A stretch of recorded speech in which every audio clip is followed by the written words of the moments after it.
every account is going to become a wallet. Every wallet is going to become an account, right? And like distribution will remain king. It's been king to date, and it's going to remain king. How long is it going to be before we start trading Ethereum rates against SOFR or against short-term interest rates? Why not? That's called the basis trade, basis swap. For the losers, the retail investors of the token. Somehow this money has got to come from somewhere. Who's on the better side of that transaction, though? Where are you looking at, like, on this deal? Like, are you looking at Fortress, Citadel, and Galaxy and saying, I want to be on their side of the table? Or are you looking at Ripple and saying, damn, they could have a great deal? Welcome to Bits and Bips, where we explore how crypto and macro collide one basis point at a time. I'm your host, Austin Campbell, high scholar of Zero Knowledge Group, and I'm here with my two usual co-conspirators, Chris Perkins, the Golden Hand of Coin Fund, and Ram Ahluwalia, Maester of Wealth at Lumida. We're going to discuss today the latest stories in the worlds of crypto and macro. I'm going to try to get Chris angry about market structure, and we're going to see how that goes. But please remember that nothing we say is investment advice. Check unchainedcrypto.com, Bits and Bips, for more disclosures. And in general, don't take advice from podcasters alone. Before we get started, though, here's a quick word from sponsors who make this show possible.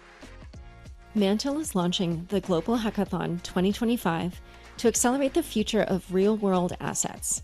With a $150,000 prize pool, backing from a $4 billion treasury, and direct access to Bybit's 7 million plus users, this is the ultimate ecosystem for builders. Are you a builder who needs to add on-chain trading to your product?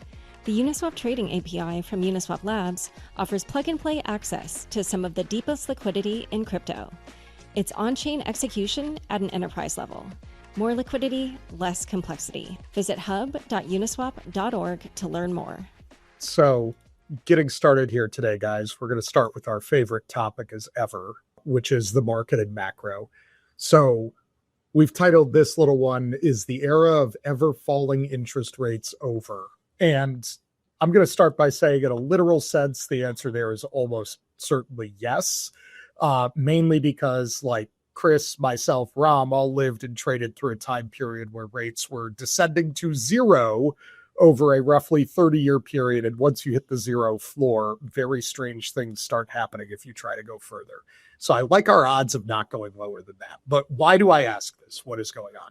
One, Fed has a December meeting where they are likely to cut rates again. I believe the market odds of a rate cut are now into the high 80s. And yet, when you look inside of the Fed, the views of officials there are deeply split. You have labor softening, but services inflation has been sticky. There are still some concerns about tariffs, valid or not. And as a result, although I think the decision to cut is expected, what the forward path is, maybe less so. Some people are saying there's still significant inflation risk. Lynn Alden is out saying that bond underperformance may now slow. We don't have the tailwind of lower rates pushing equity and housing valuations higher, even as we have some degree of debasement and gradual printing. We've seen situations like that in the U.S. before we can talk about. Consumer sentiment, quite frankly, near historic lows right now, even though high-income households appear to still be spending. So, Ram, I want to start with you. You think about the markets a lot. What are you making of all of this? So if disinflation continues next year, you could see a path for lower rates, both on the short end and the long end, right? So markets right now expect one more rate cut in April of next year. Markets are notoriously wrong about rate cut expectations, by the way. So that's just a line in the sand that's been put out there. If you have more negative data, and again, we talked about the Rorschach test last week, I don't think the data is actually that negative, but people perceive it as negative. You mentioned labor market weakening. People have been talking about labor market weakening the last 2 years in a row, and markets are going higher, and we have more net employment. But people will find a reason to cut. They can do that. Long end rates could drop if you see more disinflation. A lot turns on tariffs, and right now we're easing back on tariffs. One of the biggest drivers of inflation has been having to reshore and rebuild supply chains domestically in the United States, which by definition have a higher cost structure than China overseas. Otherwise, it would have been built here. So, I think that for the near term, like the 10-year probably is where it needs to be. Those are the two competing pressures. I think you could see rate cuts exceed the market expectations next year, though. Rob, what do you think about oil? Oil has been relatively contained from a price perspective, contributes obviously to any kind of inflation print. What role does oil have in all this, and how are you thinking about it? I'd be bullish on oil commodity price. I mean, like you said, oil hasn't really rallied. It's on the lower end of a range. It's somewhere in the $58 to $60, and the demand for energy is only going up. The demand for all forms of energy is going up. There's a lot of demand for natural gas, and that will create a bid for oil. So I think consumer strong. We're seeing more travel and leisure. We're seeing airline demand go up. We're seeing cruise line demand go up. People still like their internal combustion engines. And around the world, you're seeing, on average, central banks cutting rates, which is stimulative. That also will create a bid for oil. Electrification is taking too long. We don't even have the transmission grid, much less the electrical energy capacity to transition away from oil. So I think you're near the lows on oil. How much of that is going to be a bottleneck for AI on infrastructure build out, Ram? Like, as you said, the energy grid actually may turn out to be the binding constraint for some of that. What are you seeing on that? So that's the number one binding constraint on AI. It is access to energy. That's why CoreWeave wants to buy Core Scientific.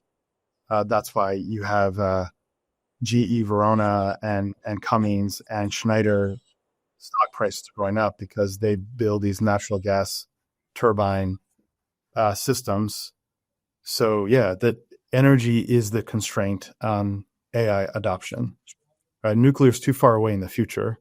It's a great story. Small modular reactors, they sound great in theory, but they're just too far away in the future. Like natural gas has to be the answer to that. You still think Japan's a big nothing burger? I mean, rates are still high. They're a major oil importer.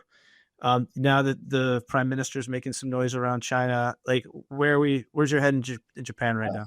I mean, to your point, the rates in Japan are going up. At the same time, the U.S. dollar has this graceful rally, so that the liabilities, which are denominated in yen, haven't caused a scenario where money managers are upside down on a carry trade. This is different than August of last year, where the liability, essentially the borrowings, were increasing just as the value of their assets were decreasing. And this is a slow-moving target. Do people see it? Everyone's talking about it. People talk about something a lot. As my favorite word, becomes a nothing burger. There you go. There it is. I was just down with the trading desk earlier, and I was like, hey, what are the market makers saying? Liquidity in crypto market's very low right now. I think part of that is the pause before the Fed decision comes out. But I also think it still has to do with just the destruction that we saw with retail in 1010. Like, retail has not popped back yet. The market makers themselves got hit pretty hard. I know a bunch of them were raising capital. I don't know. I don't want to speculate what it's related to, but it still seems like liquidity across the crypto space is contained. The other thing that we're watching very closely is basis. Because remember, like, this is the cycle we believe where retail ebbs and flows, retail's ebbing a little bit, institutions are coming in. And the first institutions to walk through the door, obviously, it's very hard for them to go long assets. Now the regulatory stuff's handled, but it's just the assets are too volatile. So they have to trade the basis. And what we're seeing now is we're seeing basis is tightened. And if your basis is close to the risk-free rate, trust me, there's probably better places to drive yield. And so that's been one of the other challenges that we're seeing as basis has come in. So, and in the context of this greater retail ebbing that we continue to see institutions slowly marching forward. How much divergence are we seeing, though, in what we're saying by like retail here, Chris? And what I mean by that is, if you look at altcoins and meme coins, which were pretty retail driven in crypto, certainly the price performance there has been the sound of a sad balloon deflating over the past few months. But on the other hand, how are we feeling about some of the retail favorites in, call it, more traditional markets? Like if you look at the Palantirs, right, like the SoFis of the world. I guess I'd ask the two of you, are we starting to see retail in general get worn out, or retail specifically in crypto get worn out? Well, that's a phenomenal question. I think it's retail and crypto is worn out. I think retail and equity markets reminds me of the David Goggins meme. Maybe we can share a screen.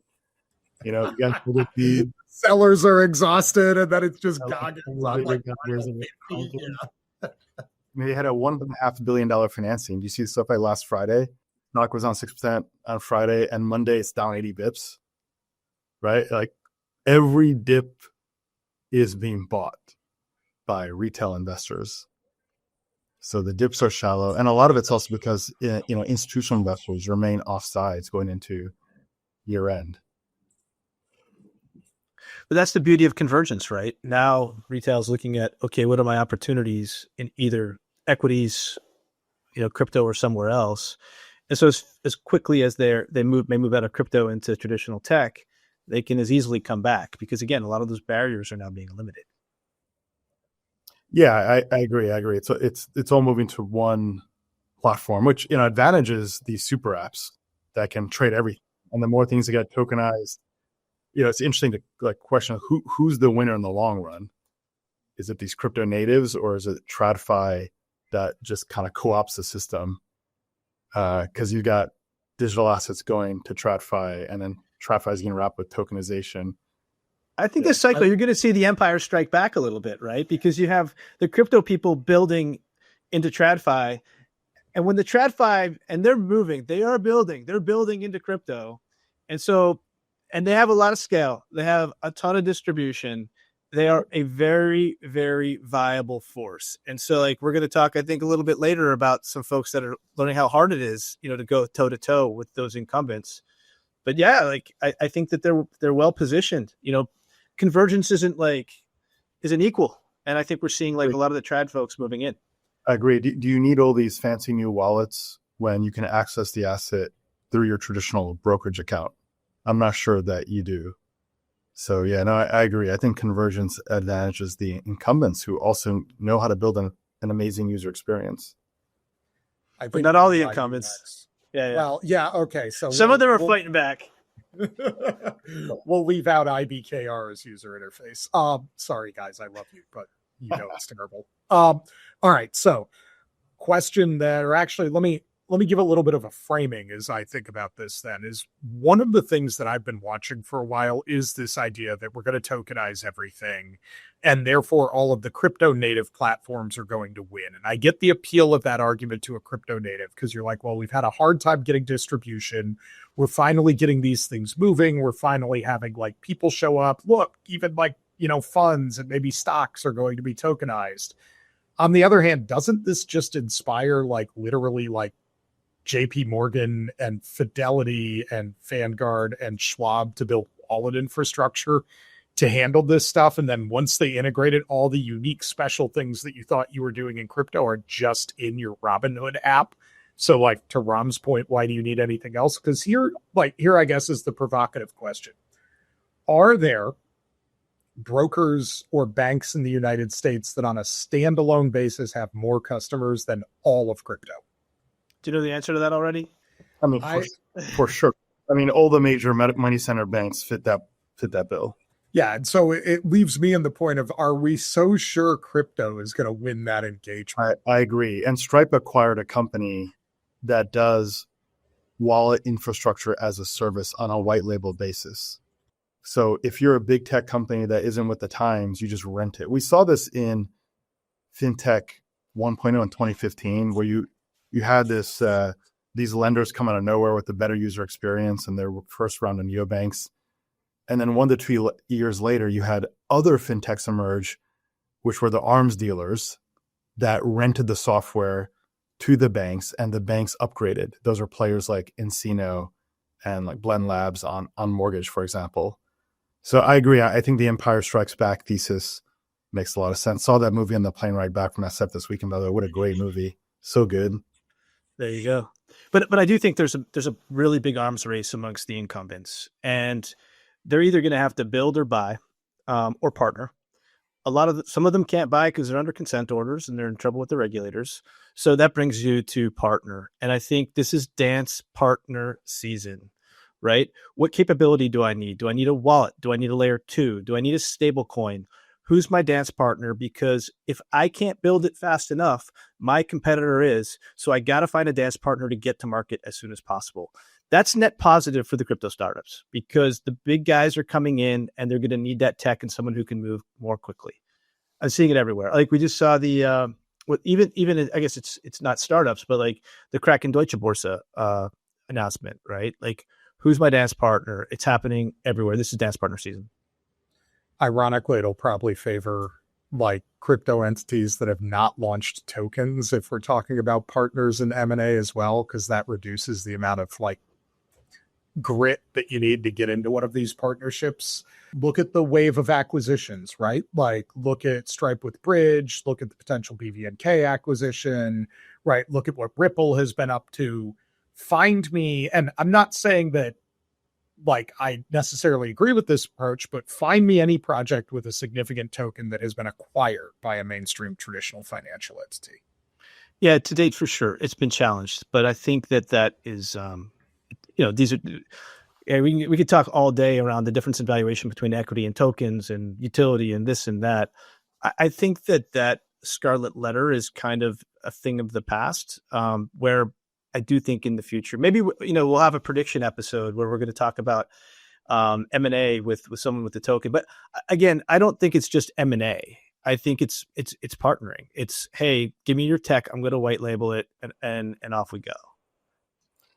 Yeah, I mean, we might be just entering a world of hyper competition. You look at all these payments companies, including PayPal, and Fiserv, and Global Payments, and Visa, and MasterCard. They're all substantially lagging down or near 52-week lows. They haven't performed at all. Stripe did a good job just staying private, and they're just doing expensive acquisitions with their private kind of fake valuation. And I think the question is, well, who owns the customer relationship that's going to actually capture value? It goes back to the point that Allison was raising around these big money center banks. Don't underestimate their ability to do that. Then the other question is, what about these super apps? These super apps recognize that opportunity, and then recent regulation has made it easier, including from SEC Chair Paul Atkins, for them to get after it. So I think that the super app thesis is still a very interesting thesis, to bet on. I was just going to add it, and the super account thesis, right? Every single bank account you go into, name it. Why shouldn't you have integrated crypto functionality to be able to transfer at low cost, to be able to mint and redeem stable coins, to be able to trade, anything from spot to derivatives to FX. Like, it's also like the user experience is going to change. And like, I guess, do you think that the wallet becomes that super app, or is it the exchange? Every account is going to become a wallet. Every wallet is going to become an account. Right. And like distribution will remain king. It's been king to date, and it's going to remain king. On that note, going from something that's rapidly changing to something that actually turns out to be not changing too much. Let's talk about Bitcoin prices for a moment. If you look at the options market there, we're basically seeing Bitcoin being stuck between 80K and 100K. Near-term options interest is heavily concentrated in the late December expiries. It's not extremely spread out. Is all of this just waiting for the Fed decision, or are people signaling maybe to what Ram was saying earlier? There's some retail fatigue here and Bitcoin is becoming institutional and relatively normalized here. What is going on with that market? Did you see Larry Fink's comment, by the way, over the weekend? He's talking about sovereign wealth funds are nibbling. So there might be a floor at 80. He says they're nibbling at the 80K level. I thought that was an interesting observation. You are seeing higher lows start to form on Bitcoin. It's behaving well, certainly behaving well, right? You had a liquidation a couple of weeks ago. And so, yeah, I mean, does it break past 125K in the near term? No, I still remain of the view that it's, you sell rallies, but it looks okay so far. I think your point on the Fed is a good one, right? If the Fed has a hawkish cut and says the path of policy from here is one more cut in April, that's not going to help crypto. That won't help Bitcoin specifically. Okay, yeah, I get a lot depends on that. Yeah, so Bitcoin has this very unique identity. It's digital gold on one hand, and on the other hand, it's a frontier risk asset, very sensitive to near-term rates. gold has been around for 5,000 years as a store of value. And I think when people are really fearful now, if you're maximizing your fear, do you choose gold or do you choose Bitcoin? Probably gold, and that's what we're seeing. It's not that you don't think that Bitcoin's going to be digital gold in the future. It's more like, well, wait a second, I'm really fearful. I'm going to just park it in gold for now and see what happens. So I think that's part of the issue. So I'm going to actually challenge something Ram said previously and steelman an argument. And I want to see if we can get into a fight here. So Ram, if we're agreeing with this paradigm for Bitcoin, are we essentially going to see, call it a 1970s style replay in US markets in general? That is to say, a world where the Fed cuts some, people get happy, inflation picks up, the Fed goes back to hiking, people get sad, jobs start to fall, prices go back down, the Fed gets mad, they cut, right? And so on and so forth. Like Bitcoin has been very range bound, but do we think there's a world that we could be living in for, call it 2026, where actually that range boundness infects, call it the rest of markets, where we're going to see rates being range bound, we're going to see inflation going back and forth, we're going to see asset prices going back and forth on the same theory? Or am I being crazy and like AI is great and going to save us and drag us up into it? Right? That's the number one counterfactual narrative. Is this a replay of the 70s? They can't cut spending. They're lowering rates too early. You reignite inflation, as you eloquently put out, and you get into a cycle of this happening again and again, right? But no, I don't think that's happening though, right? Yeah, inflation is on the mend. You don't have an OPEC style energy crisis. Energy plays a much smaller role in the economy in any case, and productivity growth, is here. So, labor markets aren't very tight either. Yeah, overall, things are fairly constructive. You're still essentially at all-time highs, and consumer confidence is at the lows.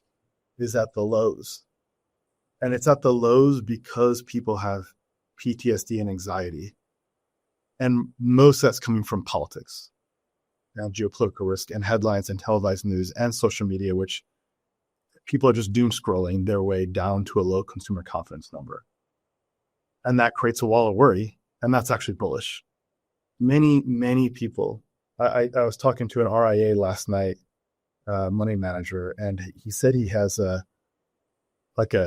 essentially a therapy couch where a client comes into his office, and one of them was just sobbing about their perceived state of the world. And here we are, like markets are essentially at all-time highs. I want you to know, Ram, I had a student, I won't name who proposed to me starting an RIA at one point, where here is the business model of the RIA. On the front end, we're going to take you in, we're going to talk about risk tolerance, we're going to construct your portfolio, we're going to do all the services, like we're going to get everything set up. And then we're going to send you out. Whenever you call us back, before you can talk to anybody on the investment side again, you have to talk to a therapist first. I like that. Right? Where it's like, most of this is like emotional agitation. And so what we're going to do is talk to you and be like, what is going on? Are you upset? What's going on in your life? Tell me what comes to mind when I mention your mother, right? Yeah. Like all of those sorts of things. And then see, is there a real financial thing going on here, or have they just been duped?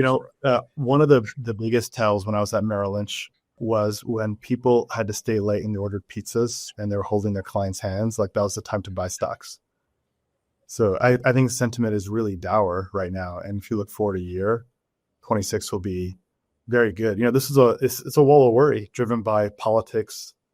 You probably do get a midterm drawdown, but you buy that. There's a lot to like. There's a lot to like out there. It's hard to observe as an outsider, but I think the single best predictor of buying moments in U.S. financial markets is when stable value funds and 401ks start to see significant inflows, right? Because that is like the last domino, is people panicking so much they're reallocating their 401k. And even like Chamath, he's still obsessed about these Max 7 stocks. I'm waiting for them to fall over. And they don't, because they keep generating earnings and they keep going up. And now we're talking about AI deepening in other parts of the economy. Now we're seeing venture capital funds and private equity funds do AI roll-ups, which is an explicit way of allocating capital to sectors of the economy to drive AI adoption and yet more productivity growth. And we are still in the early innings of that getting some motion. All right, let's do our last little segment here before we might have to roll one of our sets of ads, because I know Chris wants to do this one in particular. Staked Ethereum. So BlackRock submitted an application for a staked Ethereum ETF. It would sit alongside the existing 11 billion ETH vehicle, but specifically give the investors exposure to the staking rewards rather than plain ETH. I have a few follow-on points, but I'm going to pause there to say, Chris, what does this mean? How much are people currently giving up by having an ETF that just like holds ETH and does nothing with it? Yeah, it's. I've always said this. I think that the current ETH ETF product is an awful product, because if you're an investor, if you're a long-term investor, or any investor for that matter, why would you buy into a stock if you don't get the dividend? And we don't like using that analogy because Ethereum is not a security, it's a commodity, but it has a natural organic yield. We capture that. The rate that we use is called Caesar. It's a nice yield. It's around a 3% yield. It's around a 2.5% real yield. It performs very nicely when you look through a real yield lens vis-a-vis treasuries and stuff like that. So why would you ever buy an asset without its yield, without its organic yield? The problem with ETFs to date is that it's really hard to give that yield to your customers if you have daily liquidity like ETFs have to do. And the issue that you have is that you just can't bond and unbond Ethereum. There's a queue. There's a line that forms depending on demand. There were some issues in the ecosystem with a particular validator. That queue blew out to a couple of weeks, like 3 weeks, maybe more than that. And so if you have daily liquidity where you have an investor who wants to redeem that ETF and take back their cash, and you have that lockup where that Ethereum is bonded and you can't get it out, that forms a liquidity conundrum. And so what do you have to do is typically you have to find ways of having contingent liquidity. So just in case, and if that contingent liquidity is not staked, well, you lose yield. If you use an LST or you use a different type of yield generating asset, is that what you're signing up for? So it's been this humongous conundrum. And frankly, that's been one of the big drivers of the DATs. The DATs don't have to worry about this daily liquidity. It's permanent capital. They can stake, they can restake. They can do all different types of things with more flexibility. But look, the pure total return Ethereum exposure is something we know is necessary. It's necessary and happening. We're also talking to some of the DATs. Hey, why don't you issue notes? That give you total return ETH if you can't issue equities. There's lots of things to do. It's just a really hard problem. Glad to see BlackRock is working on it. I would really like to see the yield that they end up delivering, because they have to figure out how to mitigate that contingent liquidity. But it's going to be a better product. And I'm excited to see it launch. So I'll hop in and say there's two angles to go here, actually. Let's start with one that I've written about before, which is I wrote a paper not too long ago, actually, with some of the folks at Jito Foundation about liquid staking tokens on this exact topic. And the conclusion is basically as follows.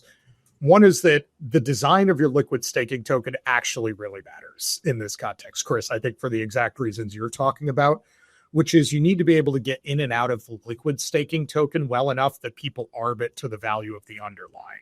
And then two, it needs to be tradable. I think in that case, LSTs, especially as the market gets better, will demonstrate that you're not going to leave like a 2.5%, 3% yield on the ground here. You're actually going to be able to earn that and still keep things relatively liquid.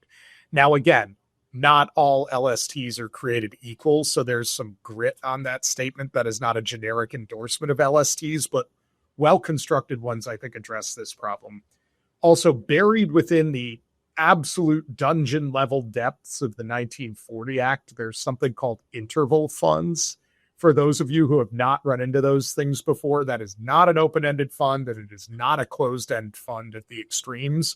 Rather, it's a thing that you have to telegraph that you're going to get out of, and you can get out of them. It's either quarterly, semi-annual, or annually.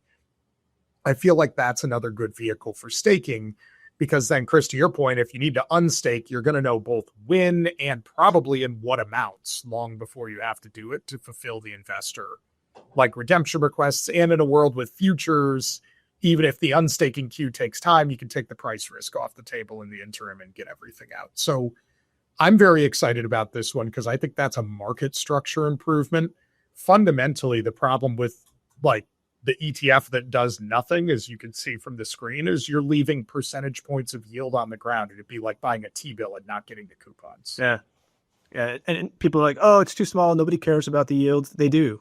Particularly, like, let's talk about basis trading, if that's what they're after. Like, a lot of these institutions are yield hunters. Let's talk about futures as well. If I'm putting on the spot versus futures trade, would I rather have a future on spot or a future on total return? I would rather have a future on spot plus yield because it's going to generate me more yield. So these yield games are just getting started. You're going to see an entire suite, I believe, of futures that are going to follow as well, because it's all about the yield. I agree, Chris. I know you've been focused on this topic for several years now, so it's amazing to see it come to life.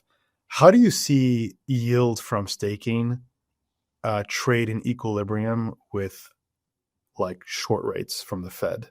Should they be in equilibrium? Am I thinking about that the right way, or how do you look at that? Should one be What lower? a great question, man. Yeah. I've been thinking about this constantly. Like, this goes back to the crypto ethos, right? Like, we are obsessed on this podcast in the economy with what a couple of folks are going to do and what decision they're going to make in a couple of days. There's nothing more centralized and closed than what the Fed does. And that generates, like, the downstream impacts of that closed decision has a massive impact on everyone and anyone almost in the world, because rates drive everything. You turn on Bloomberg in the morning, they don't talk about companies so much. I hate to break it to you. They talk about the Fed because the Fed drives the economy. Well, guess what? You know, some of these rates have been manipulated in the past, like LIBOR. We saw what happens and how they can get out of hand. You know, we all lived it. Now along comes crypto and along comes proof of stake. And what do we have? We have decentralized rates. These rates, it's essentially the heartbeat of Ethereum we're looking at. Solana and others have the same. You'll see other rates there shortly. But they react. What do they react to? They react to things like how active the network is. The more active it becomes, the more that the priority transaction fees go up, the rate goes higher. Fascinating decentralized rates. They also will control and have a massive impact on these economies. Like, we talk about blockchains as nations. Nations have a Fed. They have their they have the Fed. Well, they also have rates, and these are the rates of the blockchains. It's a really interesting time. Like, rates are a $700 trillion industry, just fixed versus floating. They're only getting off the ground now. It's going to be massive, and they're everywhere. Everywhere you have SOFR, which is, you know, one of the standard rates now that we have that replaced LIBOR, you can have an ETH rate or Solana rate or another proof of stake rate, Avalanche, etc. Anyway, I digress. Like, I think this is one of the most fascinating parts of crypto, underdeveloped, very institutionally focused, because retail doesn't really trade rates. Institutions, that's all we really do. No offense to anybody out there. But as the market's institutionalizing, rates trading, basis trading, like, how long is it going to be before we start trading Ethereum rates against SOFR or against short-term interest rates? You know, why not? You know, that's called the basis trade, basis swap. I would also say, as you look at these markets and we think about the potential forward path, to go back to our previous TradFi versus crypto native debates, one of the unfortunate truths for a lot of crypto natives is some of the biggest both efficiency and trading gains are going to come from bringing rates markets on chain, not equities markets. Like, they have both larger volume and way more broken market structure, like interest rate swaps is an example I love, because I used to be at JP Morgan. I have a book that trades 24/7, and I'm going to end up long in Europe and short in Japan on the exact same trade, posting collateral on both sides, creating unique risk. I would love to be able to just net that on one open access platform. And then I'm getting margined on European hours over here and Japan business hours over here, which is even worse. So 24/7 margining unbreaks all kinds of stuff in that markets. Like Chris and I have talked on here about Herstatt Bank failing before as well, right? Like getting rid of overnight gap risk. And so that's an institutional only game for the most part. If you're not familiar with it and don't understand it, and you work in this space, if you learn nothing else from this pod, understand that you're blind to like 70% of the market volume and the stuff probably with the biggest economic gains. Well, more and more, it sounds like Ethereum is becoming TradFi chain. Right, just listening to both of you guys talk about this, it sure sounds like it. Well, Here, the rates, and I agree with all the statements. But I think that the thing Ethereum has going for it is that it has 10 years of history. without outages. And if you're a risk manager at any bank, if you're trying to get something through your risk committees, and there's like, I don't know, when I got like crypto futures approved at Citi, I had to go like, there were like 60 people. And you just take it off the table if you're like, hey, it's got 10 years of history, and that's what the regulators like. I don't think that Ethereum is the end game, like necessarily. I think that, Solana is going to be what Solana says it wants to be, which is the decentralized NASDAQ, right? They're trying to do something different than Ethereum. I don't think capital formation, for example, they're working on capital formation. They're working on, ask Anatoly. I'm the decentralized NASDAQ, speed, right? I think they're going to be awesome at it. You've got other chains that are looking to be, compete with Ethereum modularity as a layer one, like an Avalanche or somebody else. So like, I just, Ethereum's edge is its modularity and its age. It's 10 years old. That's my sense. And I think it's a first stop. I think that's right. The other comment that SEC Chair Paulkins made is that, he lamented the fact that you don't have 7,000 to 8,000 public equities. And that's what you had 20 years ago. And it's been a one-way arrow headed down due to companies staying private for longer. Like the idea of having a company like Stripe that who knows what it's valued at, 85 billion, 100 billion, or Andrew at 80 billion as a private company is just unfathomable historically. I can see these chains start to become capital markets for individual investors. And this is where the SEC needs to focus. Like, what is the disclosure regime? What are the standards to ensure alignment, including vesting schedules, et cetera? And how do you make it distinct from what an S1 filing is? And, are peekaboo compliance requirements going to apply in this world? And if not, then what is this distinction between this market and how you offer in this market versus a traditional market? So there's still a lot of wood to chop on the SEC front to address these issues, but it's a big opportunity. Yep. I was going to say, I'll hop in here and say, we're going to roll the ads before the next segment because Ram, I did not pay Ram to say that, but he has transitioned us perfectly to the next question. Awesome.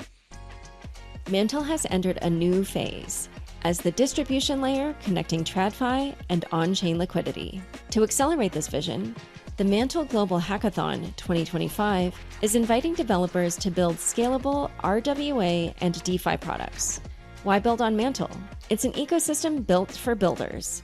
You get direct access to Bybit's 7 million plus users for potential listing exposure, support from the $4 billion Mantle treasury, and mentorship from top VCs like Spartan and Animoca brands.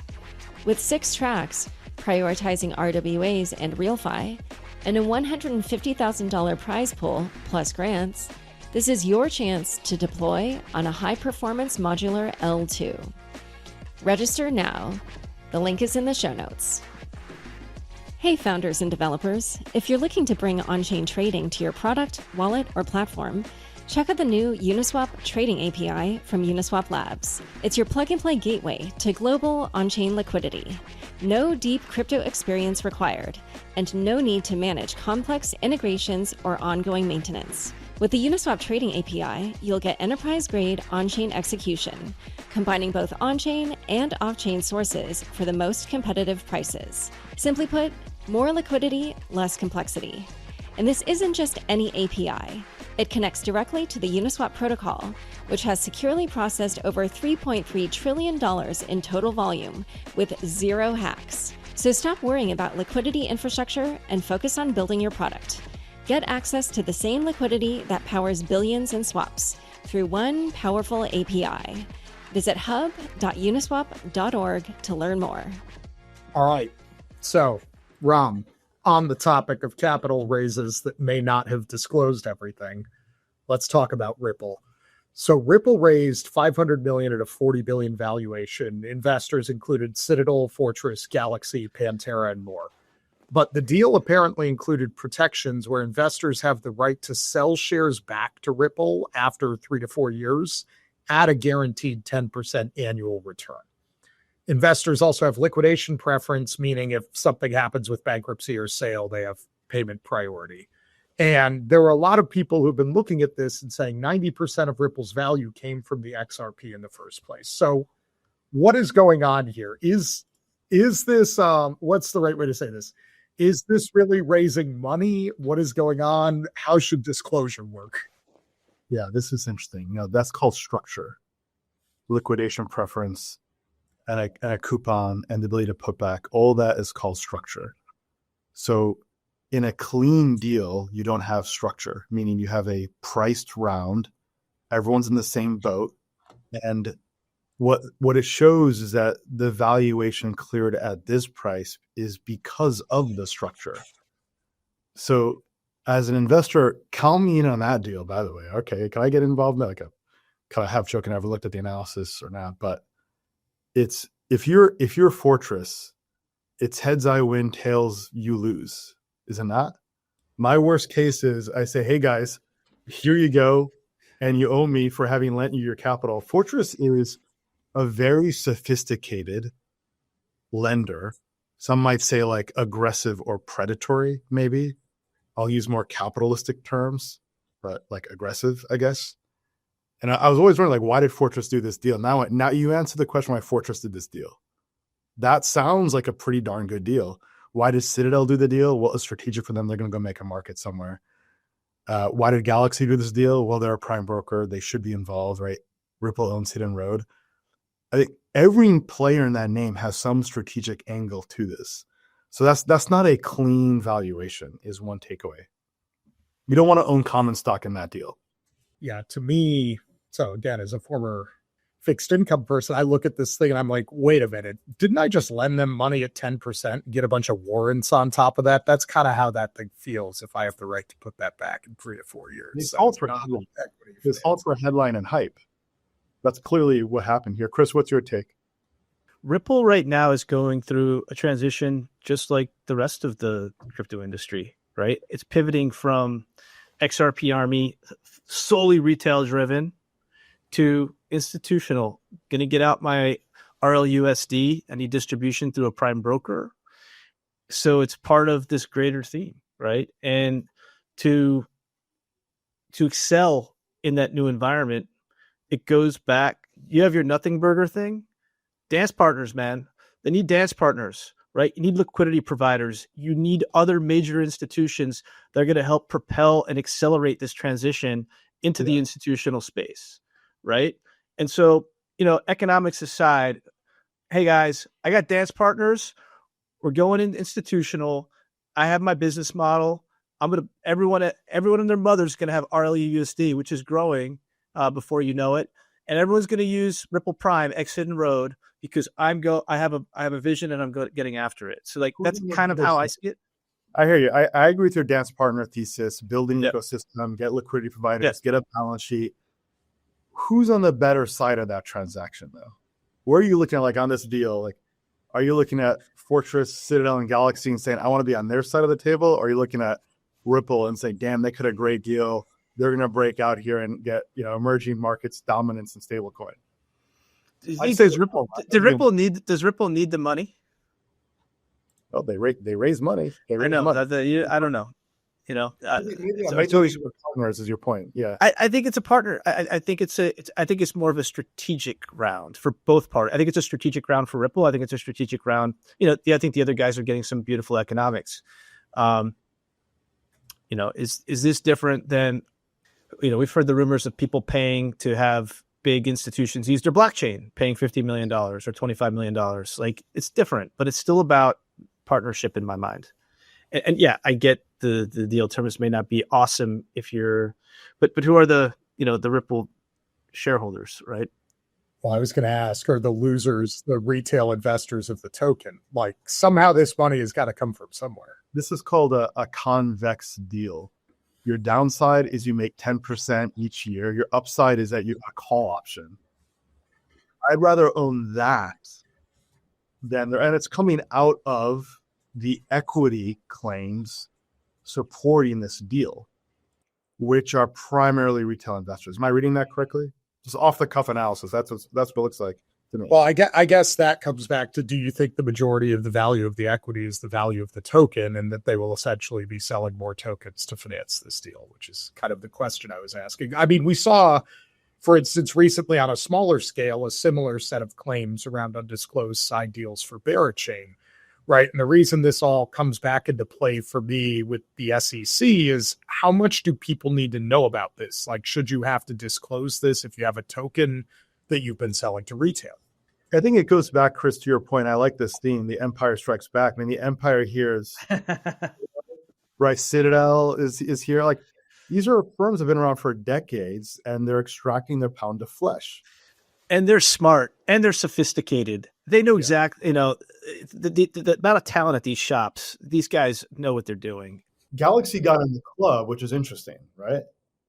Galaxy is an investment bank. It's a kind of a new investment bank focused on digital assets, but it got in on that deal, which is notable. Like, that's the play around the table. Like, look, there's strategic value there, but like Citadel, I get. Fortress, I get. You need a balance sheet. Galaxy doesn't have a balance sheet, right? They can't do market making. Not like those guys. They market make. Yeah, but I was going to say not at the scale of Citadel. Or not at the same scale. But what do they have? They have an asset management arm, right? Right. Well, let's say they need to box out Goldman Sachs and JP Morgan, which are watching from the distance, and they're looking at that deal that just got done, and they're saying, what role do we have to play in this category? And how did Galaxy get involved in that? Why did we not get involved? Presuming that they chose not to get involved, right? That, like, the other players are hard to swap out. Like Fortress, it makes sense why Citadel is there. Galaxy got in there, so kudos to them. By the way, again, it's a good deal. Like, on the surface, I'd want to be on that side of the table, but notable that the other investment banks weren't there. I mean, I'll hop in to counter that a little bit by saying, like, look, I still talk to management at some of these banks. I think the reason they're not in these deals right now is that in many cases, literally, they don't know how. Like, I would tell you, I don't think many of them were fully aware of this deal or the implications or how to value the thing. And certainly you probably had a few bankers or traders who were, and then you go talk to a risk person, and the kind of questions I'm honest to God, the questions you're still getting in 2025 from risk people at some of these big banks are things along the lines of, where does Bitcoin have its bank accounts?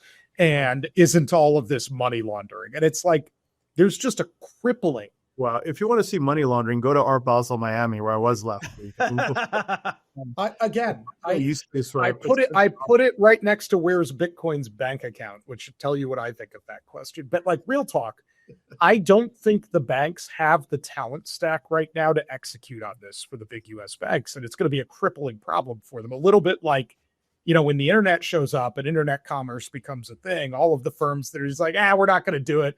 We've got, one 22-year-old kid, you handle our e-commerce strategy. And all of those are like, something that makes sense for us. And that makes a lot of sense. Yeah, no, I agree. They're still in the catch-up mode. Yeah. All right. Well, let's talk about a firm that I think has gotten the punchline for a moment, which is Citadel. They wrote a letter recently around DeFi oversight, and I'm going to be honest here, threw a few punches at some of the DeFi people. They urged the SEC to treat many DeFi protocols like regulated exchanges or broker dealers if they trade tokenized equities, that or tokenized securities. And that is an important caveat. Like, I do want to be clear to everybody that nothing Citadel said here impacts Bitcoin, right, or something that is clearly a commodity. They bluntly excluded those from this letter. But they did say these systems may likely satisfy the definitions tied to exchanges or broker dealers, and that current securities laws should regulate those kinds of things, and that it would be dangerous, exact quote, to give broad exemptions to DeFi. What do you guys make of Citadel showing up here and starting to make these arguments? I guess I can go. I've had a number of private conversations with them, and they've been very consistent in how they see the world. They really don't care about what, the silly little crypto industry does with its fun little tokens, like go crazy. But they draw the line at equities. And why? Like many incumbents, things are working for them in the current market structure, right? They're the kings. And so, if you're going to disrupt an industry, there's a lot of work for them to do. And there's other folks nipping at their heels and other folks that have been, maybe more active in the crypto space for the last 4 years. We know the names. And so, this isn't just applicable to Citadel and equities. We're seeing it in the futures markets, where some futures exchanges are saying, you know what, I got to figure this out. I'm going to go do a deal with Polymarket. And others are trying to destroy DeFi and as they're talking to members of the ag committee. So everyone's making a decision. Do I move forward or do I fight it? Look, I will be honest with you. I've dealt with Citadel for many, many, many years. They're incredibly sophisticated, smart. There's a reason why they are who they are. They're very good in DC, probably the best in the world. And so they're formidable. And, who's on the other side of this? Well, it's the internet capital markets guys, right? The guys that are trying to put everything on chain. I go back to first principles, and the thing that I would like to see us solve for is the fact we have a huge problem. We have a huge problem with public markets. Ram, you've been talking about this the whole episode. 81% of companies in the United States with $100 million of revenue or more are private. That is awful, right? There was an article, I think the Wall Street Journal yesterday tweeted about it, where like military folks are like piling into crypto and tech stocks. Like if you are not part of the club, you cannot get into private equity. That boxes you out of the most exciting companies. So what do? The only thing you can do is go into crypto because you're allowed to. Long-winded way of saying, I would like for us to solve for that 81% as part of any deal that's struck. But right now it's the Empire Strikes Back. Yeah. Overall, I concur with what you're saying there. And yes, the Citadel is a force of nature, and they're extraordinarily well capitalized. And they've been wrapping themselves around infrastructure wherever they get a shot. We talked about Ripple a moment ago, but remember like the EDX exchange? There was a consortium a couple of years ago. They're part of that also. Yeah, one of their leaders is an investor in the primary on-chain decentralized prime brokerage. Like they're taking a shot wherever you can. Kind of makes you wonder, like, where is Jump? Where is GSR? Where are the other market makers? I don't like their policy approach, though. They want providers of what they call DeFi systems, so in my view, treating it as a centralized system, to be regulated as an ATS, alternative trading system, Reg ATS, which obviously would allow them to participate. I'm not sure that's the right regulatory framework for all of this. So these are very hard questions to, I haven't looked at the policy around this. I don't know if you guys have studied this. But my instinct is that Reg ATS, not instinct, I know Reg ATS does not make any sense for something with the word decentralized finance. This is a different framework.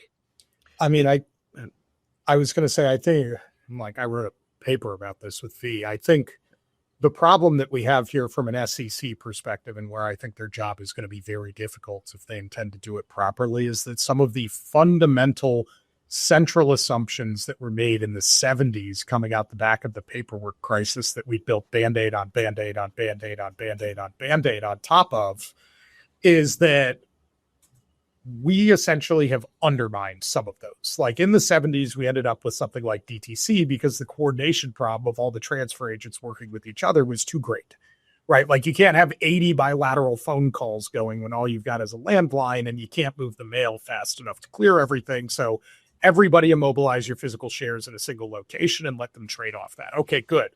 Only now we've got, a decentralized open access ledger where everybody could observe the movement of shares in real time. So we're back to the world where maybe the transfer agent, e.g. issuer, could itself be the legal record. And then at that point, what are we doing with like this ATS and the what? Right? Like, so it's like if you've been sailing, and so you've got all of these rules around building ever more interesting things on your cruise ship. And all of a sudden you like get to land and can start building on land. The possibilities in rule set are completely different. You're not building like the 92-story super tall on a cruise ship. It's just not happening. But you could in New York. They just did down the street from me in Brooklyn. So, I think you end up in this world where a lot of the fundamental assumptions are different. Like another one for the SEC folks in the crowd. What is the definition of decentralized clearing as we currently would think about it in like Martin? And that's like a brain. And Citadel's pushing for KYC too. Like stablecoins aren't KYC'd, and stablecoins and DeFi go hand in hand. DeFi is like the balance sheet for stablecoins. So there's just an incongruity with existing legislation. Yeah, it's very simple in my mind. You have tech and you have people, right? In the old world, people and companies built tech and they're accountable for that tech and they control the tech. What DeFi allows us to do is to build tech that is decentralized that anyone in the world can use. The stablecoin example is perfect, right? A stablecoin issuer has to KYC the person or individual institution to whom they issue that stablecoin, right? Once you have it, you're responsible. If you send that asset to North Korea, you got a big problem, right? But that's how the world works. And so, look, I think what it comes down to is taxonomy, the definitions. How do we define what is decentralized? And then, damn it, you need to police the activities and the behaviors of the people that use the technology, right? Computers and cell phones, people do really, really bad things with them, guys. I hate to tell you. But we don't try to destroy them. We go after the people. The transfer agent thing, Austin, brilliant, right? People don't understand what these internet capital markets can do and how disruptive they are. We used to take securities, we used to lock them in the box and then issue these tokens. The whole box is gone, right? The transfer agent is tracking who owns what. The amount of savings you can provide industry participants, not to mention the fact that if you could open this up to anyone with the internet, huge opportunity with the right disclosures. So I'm super bullish on the space. I'm sure it'll get sorted, but it's going to be a fight. No, and I think it Chris, to what you're saying, it's one of those, if you have a transaction where right now we go through 9 intermediaries, the rules are set to think about how do we make those 9 intermediaries better. They are not set up to think about what happens if 5 of those intermediaries just vanish because we straight up don't need them anymore. And that is, I think, the brain twisting that happens, and where, like, on one hand, I understand Citadel's point, which is we built a whole business and we've optimized it in light of the current regulations. But there's a greater societal point of, like, why do those regulations exist in the first place, guys? Should we not fix them? That I think there will be a reckoning here, and just like real talk, somebody's economic interests are going to get totally wiped out here. Because if you built a much better mousetrap for this Rube Goldberg machine, and somebody goes, no, I could just build a button and you press the button once and the toast comes out, like, all the people operating the Rube Goldberg machine have lost their check. Yeah, no, I agree. Like, this is genuine innovation. The idea that a civilization enables one person to lend to another person without an intermediary and do so in a fully secure basis, secured by encryption, is something we've never seen in history before. This is genuine innovation. Like, applying Reg ATS to DeFi is contradictory to the point of the innovation. Yeah, the reg that I'm watching is NMS and the NBBO, right, which is the national market standard, the national best bid and offer. So if somebody executes an equity, that gets routed to the best price. And on the surface, I was like, of course, that makes sense. But it also, I encourage you guys to read Flash Boys if you haven't. It talks about how people can improve on that price slightly.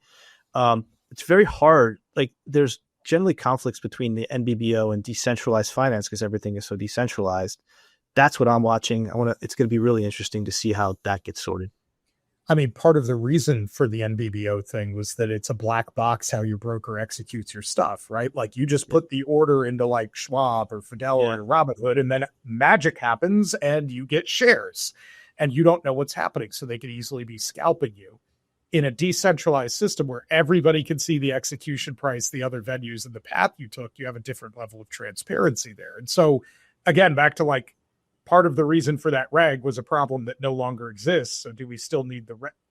I guess I would just say this, and we'll probably leave it here because we're out of time. I think it's a way more complicated problem than people on all sides are giving it credit for, because we're going to have to rethink some fundamental assumptions. I wouldn't mind if Citadel was subject to NBBO to ensure that there's fair price best execution standards that are held. Because right now you have a lot of market makers arbing one exchange off the other. NBBO would deliver better execution to investors. So I think I'm supporting that. To your point, it's just complicated. All right. Well, on that note, nothing terribly easy is usually worth doing. So here we're just going to have to embrace the difficulty and the suck of that process. All right, everybody. Thanks for joining us for this episode of Bits and Bips. We will be back in 1 week to discuss how the worlds of crypto and macro are colliding. So until then, everyone, take care.